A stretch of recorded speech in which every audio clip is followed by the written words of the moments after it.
To add vectors, we have to break them up into components. So for instance, we have three vectors, so I'll write that here.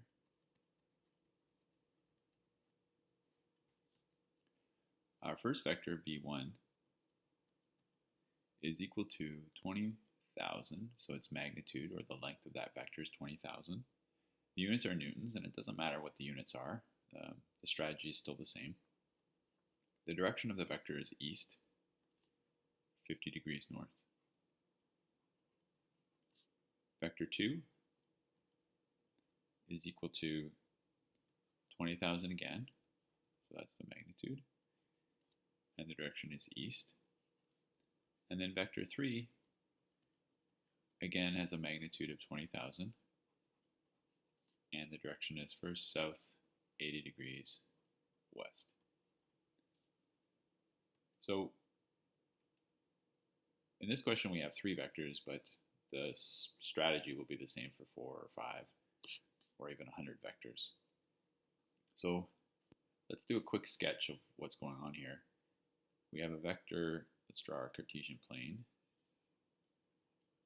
So east is to the right, north is up, west and south. And just like the Cartesian plane, north and east are going to be positive values and west and south are going to be negative values. So vector 1 is going east first, then it climbs 50 degrees north.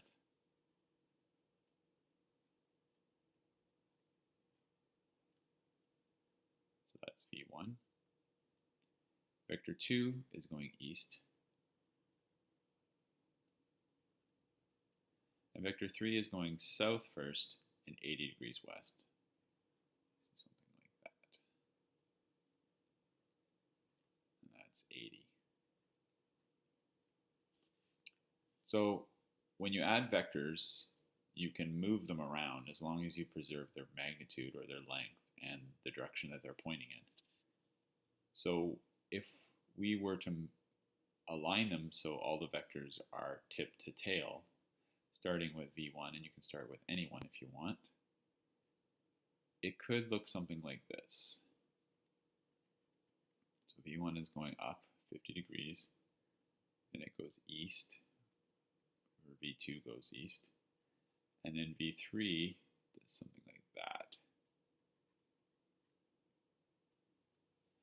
So the addition of all these vectors is a vector that may do something like this. So this we'll call our resultant vector. That's the sum of all of these vectors. So when I add vectors together, the first thing that I do is I break them up into a horizontal component and a vertical component. So let's start, we'll call that the x and the y.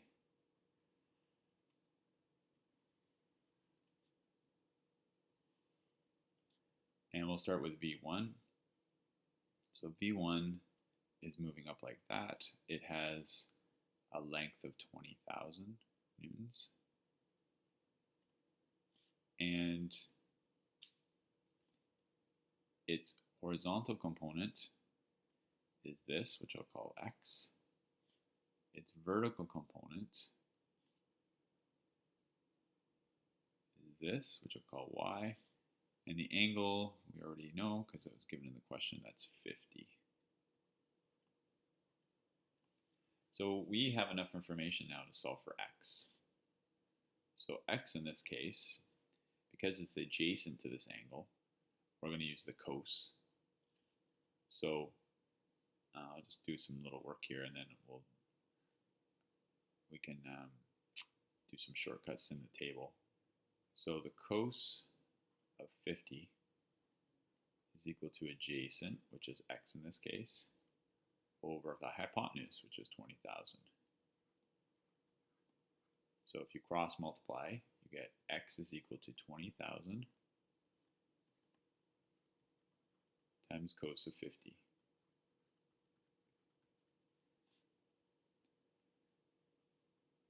So we'll write that in here. 20,000 cos 50. Now because the x is going to the right, it's going in the positive direction, that means that this stays a positive value. Similarly, because the y value is opposite to the angle, the length of this component here is equal to 20,000 sine of 50.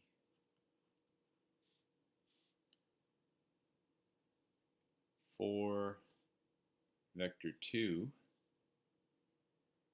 is going just to the east. So its x component is this vector. It's the same length of v2. But the y vector, there is no vertical displacement, so that's going to be 0. We'll make it red. And then finally, we have vector 3, which is going down like this. Change the color so that it's red as well. So the vertical is going like that, and the horizontal is going like this, and the length is 20,000. So this angle here is 80. So even though this triangle looks like it's not 80, it's just a sketch. So in this case, the adjacent side is the vertical. So instead of using sine, we're going to use cos for there, and the opposite side is the horizontal. So we're going to use sine trig ratio here. So because it also, we have to consider that the component is going to the left or to the west. So this is negative 20,000 times the sine of 80. And this is negative because it's going down 20,000 cos of 80. So now what you do is you add them all together. So this, the purple resultant vector, its x component right here is actually the sum of v1's x component plus v2's x component plus v3's x component, which happens to be a subtraction because it's going to the left. So this plus this minus this gives us this value right here. So that's purple x. So in order to get purple x, we go this plus this plus this. Similarly, to get the purple y, we add this plus this plus this. And we can kind of see that because v1, its vertical component, gets reduced by v3's vertical component, and that makes up vr's vertical component. So let's rewrite that.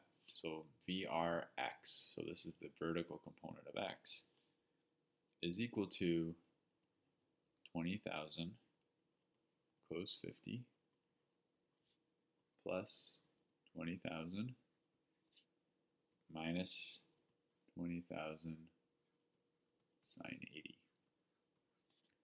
And that works out to be 13,159.6 newtons to the east. And I know it's east because this value is a positive. In the y direction, the components are 20,000 sine of 50 plus 0 minus 20,000 cos 80. And this works out to be 11,847.93 newtons. And that's to the north because it's positive as well. Now to figure out what the magnitude of the resultant vector is, so in order to figure out what the length of this line is, well, if we know this and this, we can use Pythagorean theorem to find that. So we square the magnitudes of vrx plus the magnitude VRY, so this squared plus this squared, and that works out to be 17,707.3. And now all we need is a direction, the angle, and again, if we go back and look at this, we know this side and this side, well actually we know all three sides, so we can pick any trig ratio we want. So I'm going to use tan, so the angle is equal to opposite over adjacent. Well, opposite in this case is the vertical side, which is that this magnitude right here, over the horizontal magnitude, and this works out to be 42 degrees. So our concluding statement is, therefore, the resulting force, which is also known as the net force in this case, is 17,707.3 newtons. And we're going east first, 42 degrees north. And I know I'm going east first because if we backtrack here, we can see that our triangle, the baseline is going east first, and then we sweep up here to the angle that we calculated and going northward.